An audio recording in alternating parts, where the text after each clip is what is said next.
Olá pessoal, esse é mais um vídeo em que eu vou falar aqui, citar algumas estratégias que eu faço para poder investir por mês, tá?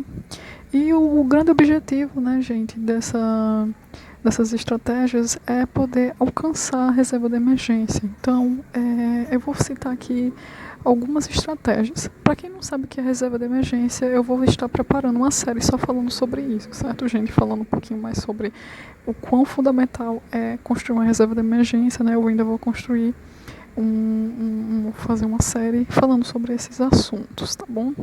Então vamos começar, né, gente? Eu vou começar com a primeira estratégia, tá?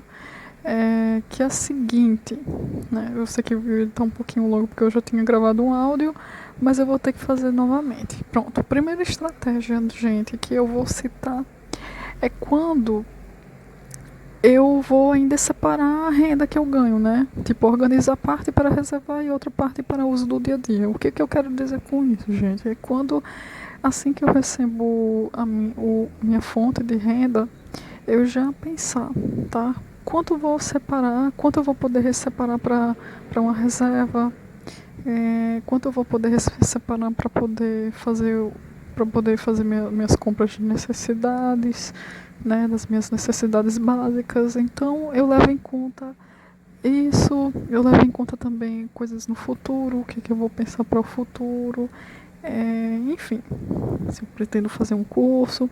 Então eu levo em conta isso, gente. E o que eu aprendi dessa maneira no vídeo de Natália Arcuri, né? Sobre pizza do estagiário, né, na época em que ela ainda fazia estágio. Então o dinheiro dela era pro suficiente, né? Ela levava isso muito a sério, de organizar, né?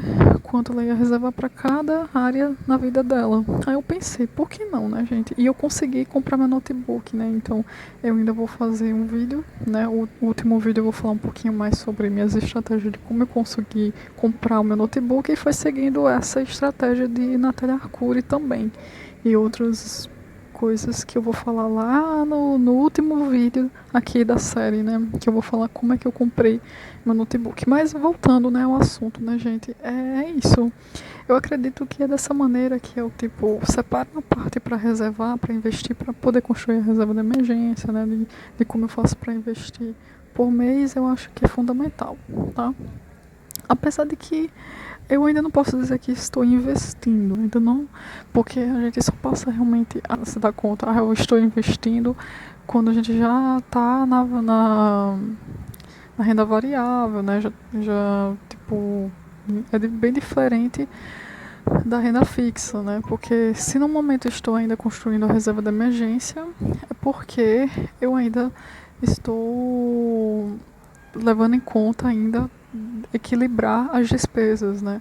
E tentando equilibrar as despesas de 6 a 12 meses, né? Como está descrito, né? Em que eu falo sobre um colchão de liquidez, né? Que é quando já se tem alcançado a reserva de emergência e assim finalmente poder diversificar a forma como se investe, que é um pontapé inicial para investir em renda variável, como eu já disse, né? Esse é um adendo que eu posso levar em conta que sim, né? Vai aparecer uma frase daqui a pouco, gente, mas é que não faz parte porque eu tinha feito esse vídeo antes, tá? Mas vai vir uma frase daqui a pouquinho em que eu tento desconsiderar o que eu disse.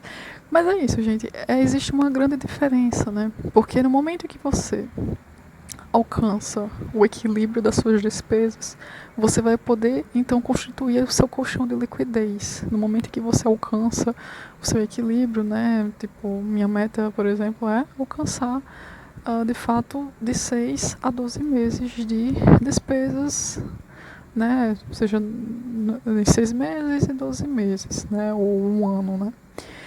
Então, feito isso, a gente vai alcançar, enfim,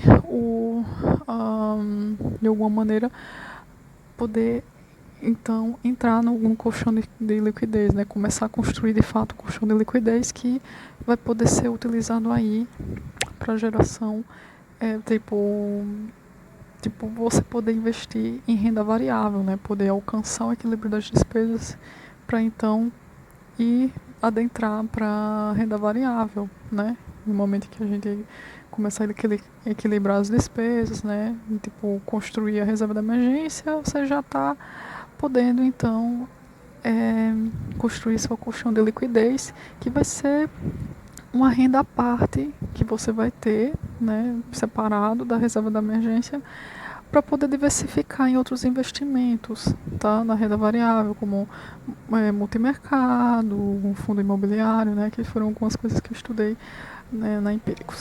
Agora, gente, segunda estratégia, né, gente? Calcular quanto se tem de despesa, simular quanto de despesa é gasto no mês com auxílio de planilha. Eu ainda vou fazer um vídeo só falando sobre essas planilhas, gente. Eu acho que facilitam muito a vida, né, a vida da gente aqui. Eu estou começando a fazer uma planilha com gráfico. E esse gráfico realmente facilita bastante. Eu consigo diferenciar, né? Tipo, eu até cheguei a criar de alguma maneira, tipo, separar o que é fonte e de meio de pagamento, que é a fonte principal para, né, a fonte de renda, né, que seria, inclusive eu vou falar numa próxima série eu vou falar especificar mais ou menos o que seria isso, né, diferenciar a fonte de meio de pagamento, tá? Que tem a fonte que seria como um crédito, né, a partir da onde você está pagando as suas despesas. Por exemplo, no segundo vídeo aqui do canal, eu vou falar sobre plano B, né? Que é uma estratégia de como é que eu vou, de quando não dá certo, né? Aí no terceiro vídeo eu vou falar sobre o ciclo da dependência dos bancos, e é por lá também, gente, que eu explico mais ou menos o quanto a gente está dependendo do banco, né? A gente muitas vezes acaba usando o limite de crédito que a gente tem de banco, do cartão de crédito, como uma fonte de renda, né? E assim, a situação que eu tenho na minha família, né, é essa, tá? Com o comércio, né? Muitas vezes com a falta de equilíbrio, com o descontrole, né, das despesas, a gente não consegue dar conta apenas com a fonte principal, que é do comércio. A gente acaba tendo que recorrer ao banco, né? E a gente fica com o limite, né? A gente tem um certo limite do banco, né? Para poder dar conta dos gastos do comércio, seja em despesas e assim por diante. A terceira estratégia, gente, é criar além da reserva de emergência uma outra reserva para alguma situação inesperada, sem que isso atrapalhe a evolução da reserva de emergência. Como eu já falei, né? Na segunda estratégia, né, que é criar uma planilha, a gente já controlar e já ver quanto de despesa tem durante o mês, né, porque a gente consegue dar conta do mês. Aí como é que a gente vai dar conta dos gastos que estão existindo, né, porque, tipo assim, eu tô ainda tendo que alcançar, né, planejando uma meta de alcançar a reserva de emergência, mas existem gastos do dia a dia, né, gente? Existem aqueles gastos que aparecem do nada, né? Muitas vezes tem uma multa de carro, tem alguma coisa que acontece. E agora, o que a gente pode fazer? Uma reserva à parte, né?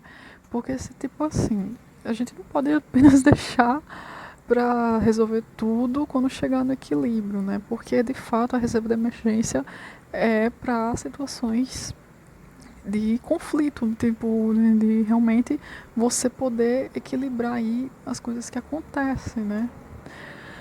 Eu vou escrever essa frase e não tem muito a ver, mas, opa, não é bem assim. Eu ainda não estava informado sobre o assunto, mas sim pode ser uma reserva à parte enquanto você não alcança a sua reserva de emergência.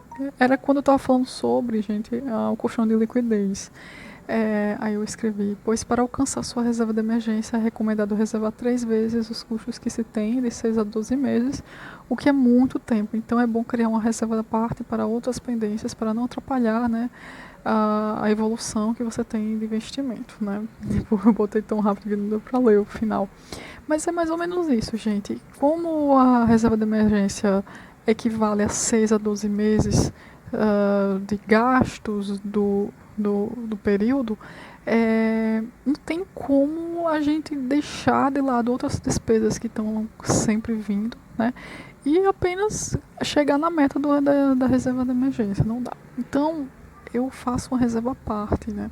Tipo, reservo você pode reservar, como está ilustrado na foto, né, um cofrinho que você tiver à mão, né? Eu acho que é bacana, porque fica à mão, muitas vezes surge alguma situação inesperada. Então é sempre muito bom você ter, além de construir a reserva de emergência na corretora de valores, né, que é o lugar onde você que é melhor, né, investir em fundo DI, né, no momento é o que mais falam, que é o melhor reservar no fundo DI para construção de reserva de emergência.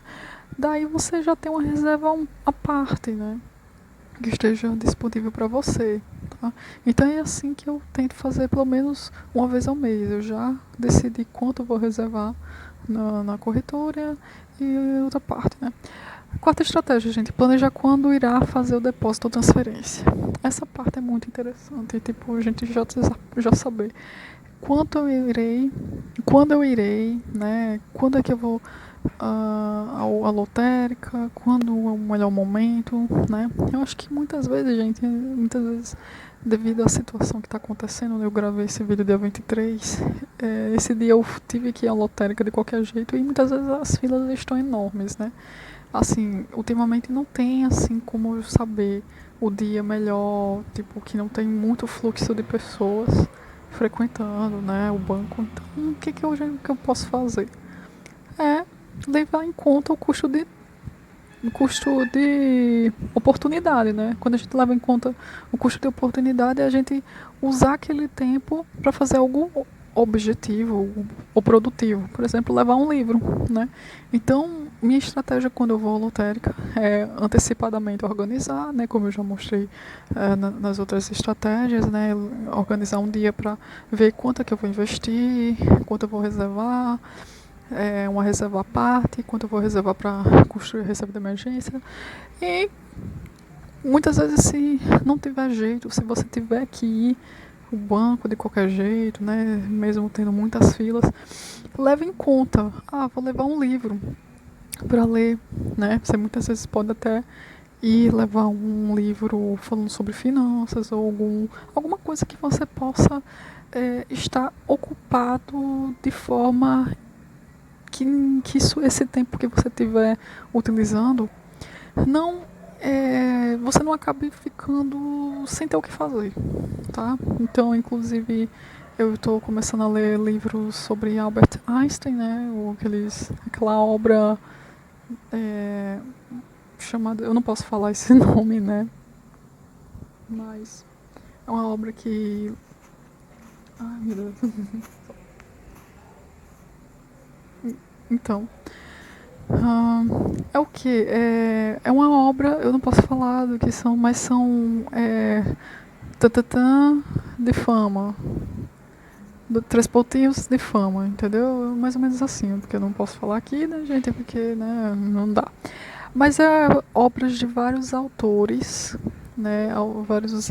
Várias pessoas célebres, né? Que há muito tempo atrás são famosas, né? São pessoas famosas, como Albert Einstein, Isaac Newton, que mais? Então é assim, gente, a minha estratégia é essa, né? Eu sei que é bem diferente do vídeo anterior, né?